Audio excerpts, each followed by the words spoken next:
Bienvenue dans cette nouvelle revue de moi-même Jetfire. Cette fois-ci, Warpath Génération. Une figurine que j'ai trouvée au coût de 8$ qui vaut la peine en maudit. Bon. Son mode alternatif, c'est simple.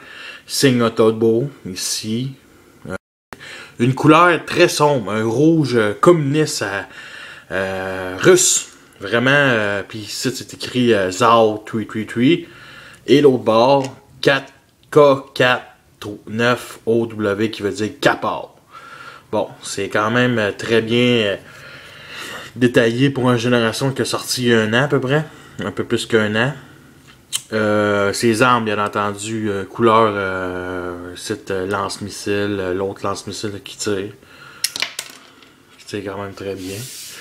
Comme moi, je sais pas si je vous l'ai déjà dit, mais moi les missiles, ça met tout dans un bac. Fait que on a quand même une couleur chrome argentée sur les chenilles. Fait que ça forme. Puis c'est en passant, c'est un H-Tank. H-Tank, c'est un tank en forme de H. Beaucoup comme comment il s'appelle, Shockwave Animated. Megatron Revenge of the Fallen, Megatron Armada, il y en a une coupe, Warpath Universe Legend, toutes des H-Tank. Fait que c'est quand même un très beau hommage. Puis c'est un hommage, un clin d'œil au tank du nom de Scorpion dans la série jeux vidéo Halo. Je vais vous montrer une photo drette là.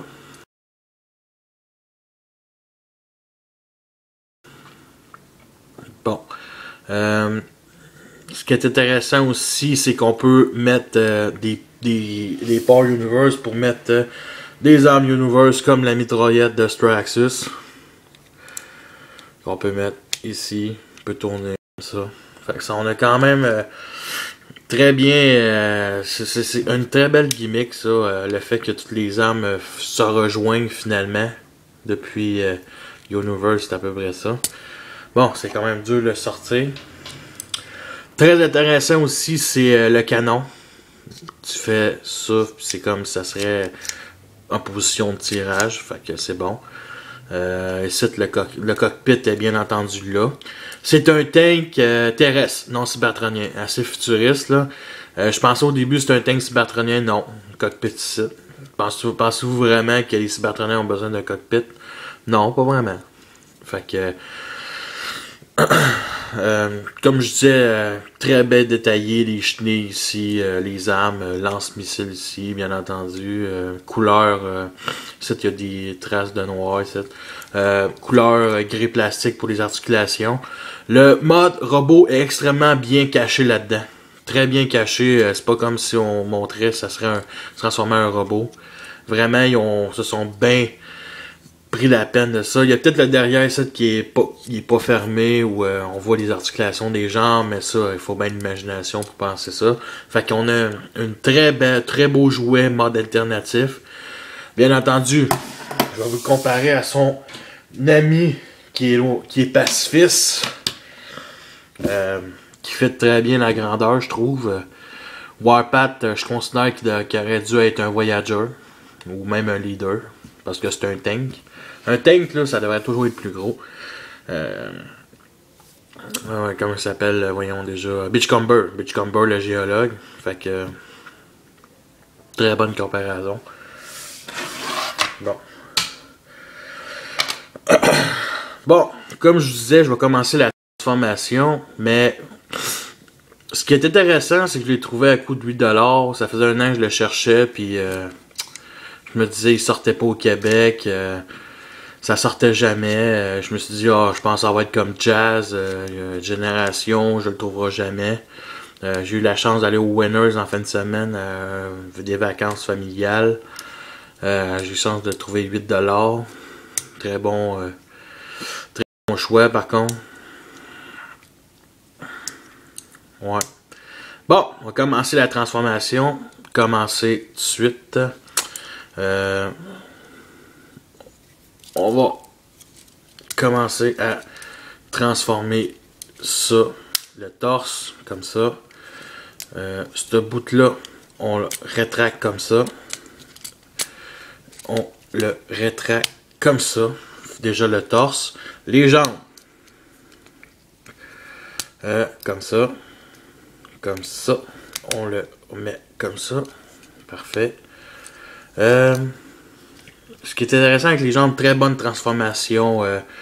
On plie ça et on le replie comme ça. Je trouve que ça ressemble beaucoup à la transformation de Wheeljack Prime. Les canons, on les met comme ça.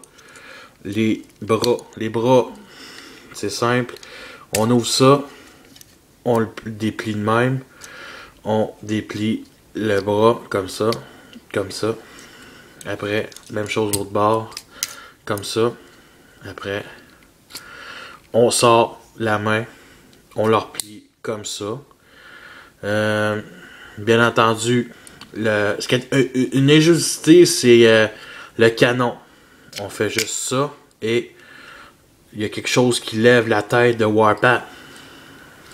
Bon, description du personnage. Ben, description détaillée. On peut mettre une arme comme l'arme Universe là-dessus.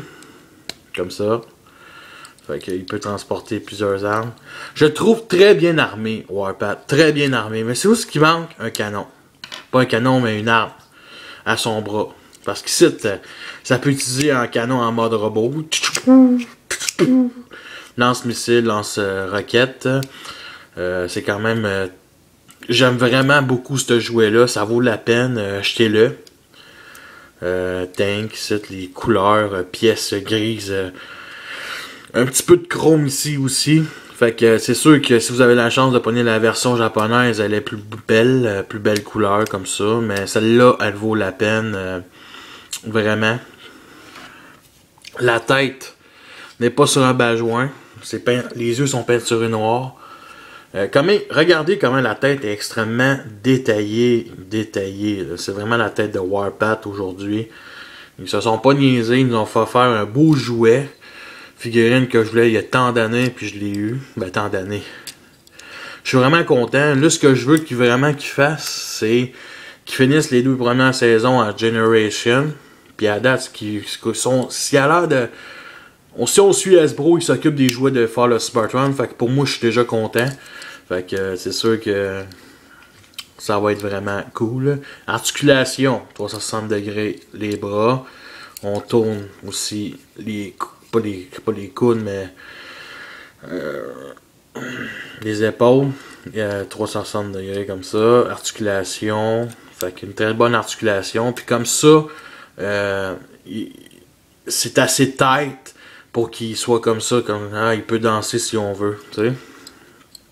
En tout cas. Des couleurs ici jaune comme si représentait les phares du tank. Ici qui représente un peu les moteurs, je dirais. Le derrière.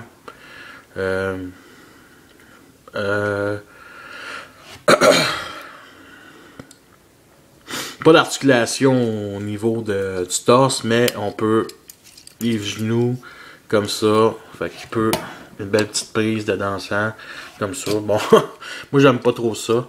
360 degrés le genou aussi articulé juste par en avant, pas vraiment plus en arrière que comparé en avant. Fait que bien entendu la tête tourne. Très belle pièce. Et les jambes. Ce que j'aime beaucoup aussi, c'est le talon. Les talons. Fait que Warpath peut se bouger un peu comme Bumblebee Animated. Wouh! Comme ça. Du niaisage comme ça. Bon, ben, vous faire comparer, bien entendu, à son petit ami géologue. Bon. Bitchcumber. Fait que, oui, ça vaut la peine de l'acheter au prix que vous voulez. Il y en a encore à mon Zelleuse, moi. Fait que, oui, j'ai été l'acheter à l'autre bord de chez nous. J'ai été l'acheter l'autre bord du Québec. Puis, je les ai retrouvés.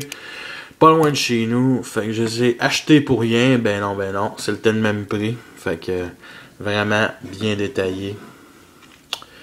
Bon, c'est à peu près ça. Puis la prochaine revue, ça va être Sunwave. Ou peut-être Optimus Fall of Cybertron. Mais ça va être Sunwave War for Cybertron. Fait que je vous remercie. Et à la prochaine. Peace!